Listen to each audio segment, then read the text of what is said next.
नमस्कार दोस्तों, स्वागत है आपके अपने चैनल बुद्धिवर्धन में, जहां आज हम लोग बात करेंगे कि हर कोई एक ही लक्ष्य की ओर बढ़ते हुए भी अलग अलग एजेंडा क्यों रखता है।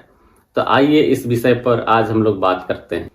कभी आपने सोचा है कि एक ही टीम में काम करने वाले लोग, एक ही परिवार के सदस्य या एक ही आंदोलन से जुड़े लोग, सबका लक्ष्य तो एक होता है, फिर भी उनके इरादे, प्राथमिकताएं और दृष्टिकोण अलग अलग क्यों होते हैं? इसका उत्तर हमारे मनोवैज्ञानिक दृष्टिकोण, व्यक्तिगत स्वार्थ, सामाजिक प्रभाव और न्यूरोसाइंस में छिपा है। आइए इस विषय को गहराई से समझते हैं। पहला, दिमाग का अलग अलग तरीके से काम करना। हमारा दिमाग हर एक चीज को फिल्टर के माध्यम से देखता है, जो हमारे अनुभव, विश्वास और पूर्वाग्रह से प्रभावित होता है। जैसे फ्रंटल कॉर्टेक्स, यह हमारे दीर्घकालिक लक्ष्यों को निर्धारित करता है।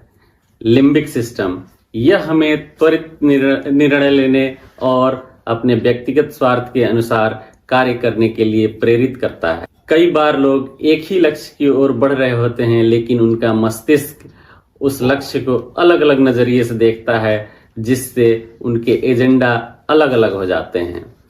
दूसरा, व्यक्तिगत स्वार्थ और प्राथमिकताएं।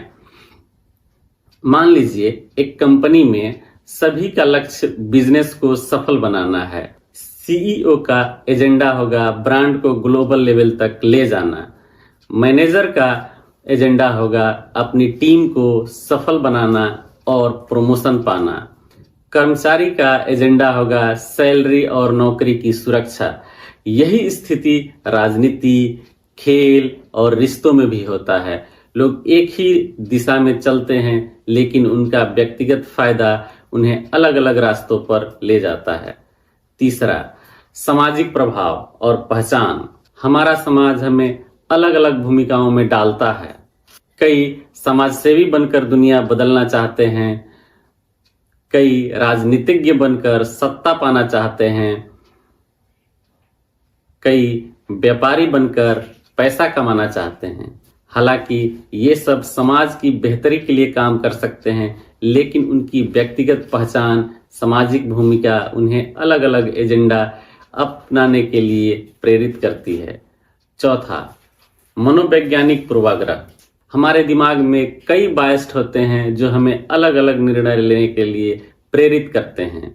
कन्फर्मेशन बायस, हम वही चीजें देखते हैं और मानते हैं जो हमारी सोच से मेल खाती है।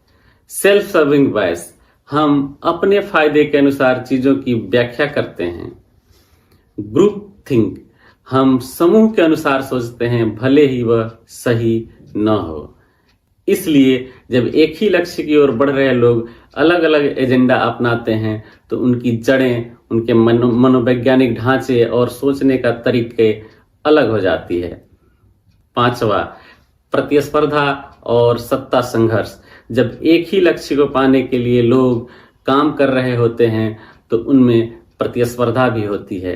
राजनीति में एक ही पार्टी के नेता अलग अलग गुटों में बंट जाते हैं। बिजनेस में एक ही कंपनी के अंदर लोग एक दूसरे से आगे बढ़ने की कोशिश करते हैं। खेल में एक ही टीम के खिलाड़ी स्टार बनने की होड़ में लग जाते हैं। इस प्रतिस्पर्धा के कारण उनका प्राथमिक एजेंडा उनके व्यक्तिगत फायदे की ओर शिफ्ट हो जाता है। क्या इसका कोई हल है? आइए जानते हैं। पहला, संवाद बढ़ाना। जब लोग खुलकर अपने विचार साझा करते हैं, तो एजेंडा टकराने की संभावना कम हो जाती है। टीम वर्क को प्राथमिकता देना। यदि सभी लोग अपने छोटे छोटे फायदों के बजाय लक्ष्य पर ध्यान दें, तो मतभेद कम होंगे। साझा मूल्यों पर ध्यान देना। जब समूह एक समान विचारधारा पर केंद्रित होता है, तो वह एक दिशा में आगे बढ़ सकता है। तो इसका निष्कर्ष यही निकलता है कि एक लक्ष्य, रास्ते अलग। हर व्यक्ति का दिमाग उसकी पहचान, स्वार्थ, पूर्वाग्रह और प्रतिस्पर्धा से प्रभावित होता है। इसलिए भले ही लक्ष्य एक हों, लेकिन उनके पीछे छुपे उद्देश्य अलग अलग हो सकते हैं। अब सवाल यह है कि क्या हम अपने दिमाग को इस तरह से ट्रेंड कर सकते हैं कि व्यक्तिगत एजेंडा से ऊपर उठकर बड़े लक्ष्यों की ओर बढ़ सकें। अगर आपको यह वीडियो पसंद आया हो तो चैनल को सब्सक्राइब करें, कमेंट में बताएं कि इस विषय पर और क्या क्या हो सकता है। धन्यवाद।